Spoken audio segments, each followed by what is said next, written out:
Hey, what's up? What's up? Could you go ahead and So steel man J, fake and J. something like that? Mm-hmm. Yeah, so you can go ahead and steel man your claim a bit more.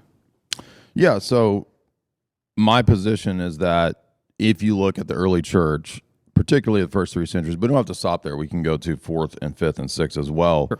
You will find that they do not have a consistent, clear canon of Scripture. In fact, many of the church fathers will list between East and West varying texts of canons of Scripture, right? In the 4th century in the West, you have the Council of Rome in the 380s, and that canon of Scripture includes the deuterocanon. In the Eastern Apostolic canons in the 4th century, you have a canonical list that includes the deuterocanon, okay? So I'm not saying that that settled the canon. I'm saying that by the 4th century, East and West, what is the normative practice is to cite and use the deuterocanon. So even if there's not a set universally accepted canon, there's still no evidence for the Protestant canon except for St. Jerome, and there's no reason why as a Protestant I have to accept or should accept Jerome's canon. So we need the Eastern Orthodox Church to determine the canon is a big chunk of your claim. It's inextricably bound up with the providential move of history that the East and the West both were involved in the process of the formation of the canon. But just a yes or no, is the Eastern Orthodox Church needed in order to establish a canon? It did establish the canon. Yes, I mean... You're assuming that there's these different churches. Is there a different church in the first 8 centuries? I mean, I think that whenever we discuss the term early church, whenever you mean Protestant, do you just mean like generally one that a sort of belief that doesn't confide with Well, Catholics particularly here, it's about the canon. Orthodox? So that's why I mentioned St. Jerome and the Protestant canon. Mm-hmm. I mean, whenever we talk about the Eastern Orthodox Church establishing a canon, if you're going to connect that to Eastern Orthodoxy being like the fullest of the faith, I think that what we're going to end up running into here is a bit of a, like, what type of standard did the Church Fathers, did the Eastern Orthodox Church go to in order to establish what was Scripture and what was not?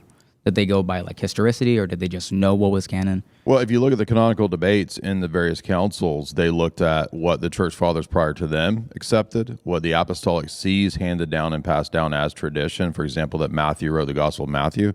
You look at the other councils that were prior to those councils. For example, Trullo will look back to the previous ecumenical councils when it says we accept what Carthage said about the Old Testament canon, and that's why it includes the deuterocanon. So I really hinge this argument on the acceptance of the deuterocanon by the 4th century East and West. So why would I think that I don't accept the deuterocanon as a Protestant?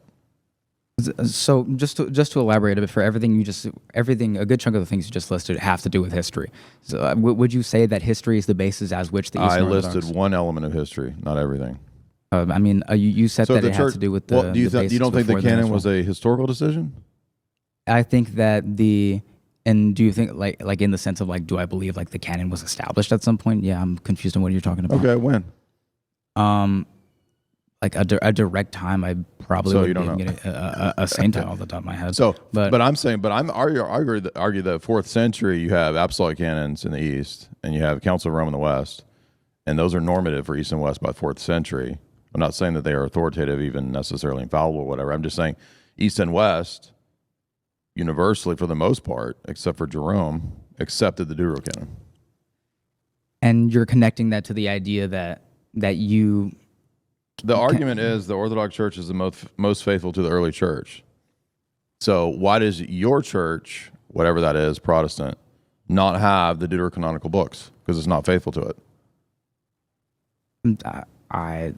I mean, like I said earlier, I feel like the idea that we're just going to keep running into it's the fact that I feel like what you're doing here just really isn't faithful, if I'm being honest. What? I feel like it's just not really faithful here. What I'm being honest with. Okay, did I make an argument? How is it not faithful? I mean, I feel like what we're talking about here, if you're connecting the fact that we're like we don't have certain scripture, I believe that's right. We don't have certain scripture, and therefore what we have is less of the faith. I just don't see. Okay, so then tell me why the Protestant church is more faithful to the early church then. I mean, you've given an argument. I'd like for you to expand on that even more. So, again, I'm arguing that if I look at the 1st, 2nd, 3rd, 4th century in the 300s, the East and West are using the deuterocanon, and I cited the specific examples. And then by the 6th and 7th century, the Eastern Church and the Western Church agree on the deuterocanon almost universally. Now, for the Roman Catholics, they have a different measure because they're going to look at the Council of Rome because Pope Damasus said it, so therefore that makes it normative for them. From the Orthodox perspective, we're more interested in totality and collegiality. So for us, East and West, speaking at an ecumenical council is when the Seventh Council accepts Trullo, which Rome doesn't accept, but regardless, East and West agree by the Seventh Ecumenical Council, and it includes the Deuterocanon. So I'm saying, if we take those first 4 centuries or the first 7 centuries, we don't see the Protestant canon except for St. Jerome. But if we're going to go with Jerome in terms of most faithful to the early church, then why, as a Protestant, should I accept what Jerome said?